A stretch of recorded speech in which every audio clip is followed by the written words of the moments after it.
السلام عليكم ورحمة الله وبركاته. معاكم حاتم وحلقة جديدة من صفر. حلقة النهاردة هتكون بعنوان مراهقو التايتنز، وازاي كرتون بسيط يكون للأطفال يكون كفيل بانحراف المجتمع وتغيير سلوك الأطفال داخل المجتمع ده وتدمير المجتمع كاملة عن طريق كرتون بيشتغل بس عشان خاطر الأطفال. مراهقو التايتنز كرتون للأطفال من إنتاج شركة أمريكية اسمها دي سي كوميكس وأرنز براذر أنيميشن، ويا رب أكون قلت الاسم بتاع شركة الإنتاج ده صح.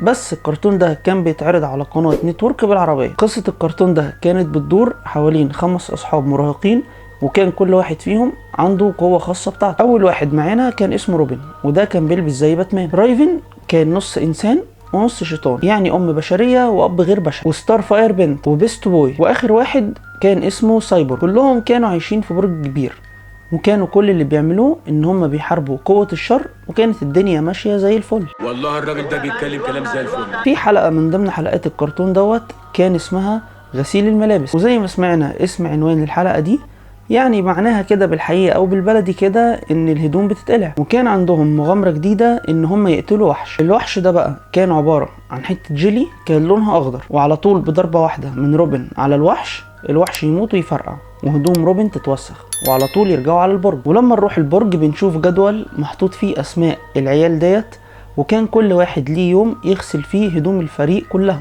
وكان اليوم ده كان دور روبن، وروبن كان بيحاول يقنع ريفن ان هي تعمل كده مكانه. وعلى طول مرة واحدة ريفن تروح معلعهم كل هدومهم، وفجأة وبدون مقدمات الحلقة بتتحول لجنسية. الولد كان بيخبي نفسه، والبنت كانت ماسكة القطة ولا الكلب بتاعها وبتحاول تستر نفسها بيها. اما بالنسبه لبيست بوي كان قاعد ملط على الكنبه وبايع الدنيا. اما الاستاذ سايبورغ الانسان الالي بيقوم واخد بعضه ورايح على الاوضه عشان يشوف هيلبس ايه، وبالمره يفرجنا على الكام بدله اللي عنده وحاجات الشياكه اللي جوه الدولاب. ويطلع من ضمن الهدوم اللي عند الانسان الالي فستان لواحده ست.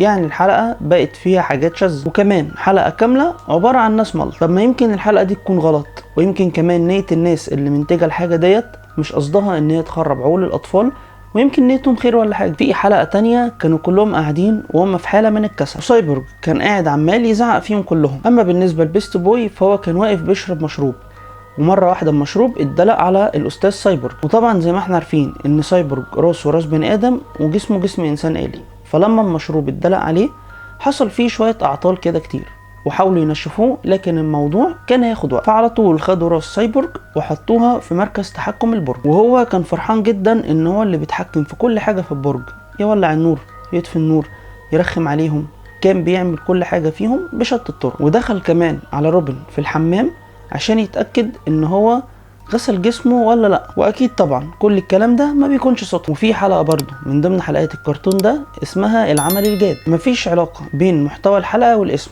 كان ممكن يكون اسم الحلقة الحمام. بتبتدي الحلقة بروبن ان هو زعلان بسبب تنظيم الوقت، لقى ان 10% بيدوعوا في الهزار والضحك، و10% في الاكل، ومعرفش 10% في ايه تاني، و70% من الوقت بيضيع في الحمام. الوضع ده كده مش هينفع، ولازم يكون فيه قانون جديد، اللي هو كان كل واحد الحد الاقصى ليه جوه الحمام 50 دقيقة بالكتير قوي. ومن هنا بنبتدي نشوف تعلقهم وحبهم في الحمام. كانوا بيعملوا كل حاجة في الحمام لدرجة انهم اخترعوا رقصة زي الزفت للحمام. وطبعا هو لحد دلوقتي بيحاول يوصل لك نقطة ان كل الاوقات الجميلة او اللطيفة بتكون في الحمام. والتيم زي ما احنا عارفين كان في سن المراهقة، وزي ما تقول كده الموضوع ابتدى يبان وتوضح معالمه، لحد ما روبن في مرة بيطلب منهم انهم يخرجوا كلهم بره الحمام عشان هو عايز يستمتع بوقت. دلوقتي بس قدرنا نكتشف ايه الفرق بين الاطفال بتاعت زمان واطفال دلوقتي.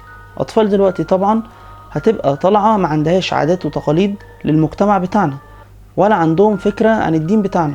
ليه؟ لان بمنتهى البساطة مجرد كرتون بس بيتفرجوا عليه بيسمح لهم او بيقول لهم ان البوس عادي، القلع عادي، ان احنا نخش الحمام كلنا مع بعض عادي.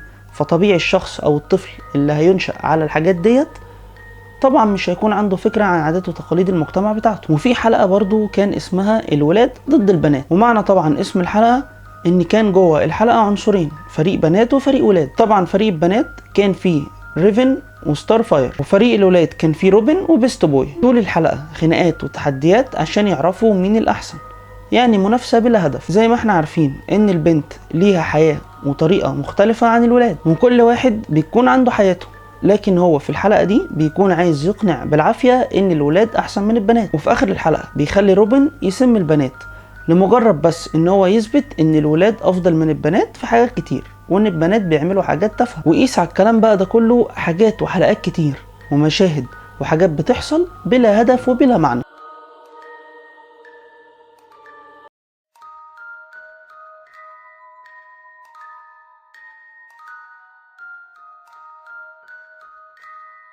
وبعدين ايه ده؟ ايه الجميل في كده؟ انت بتخليني اتفرج على ايه وايه المفيد؟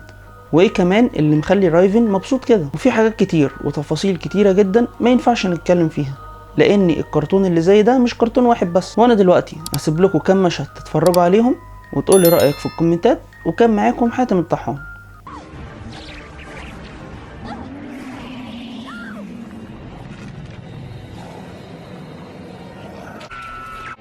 You wish not to be destroyed.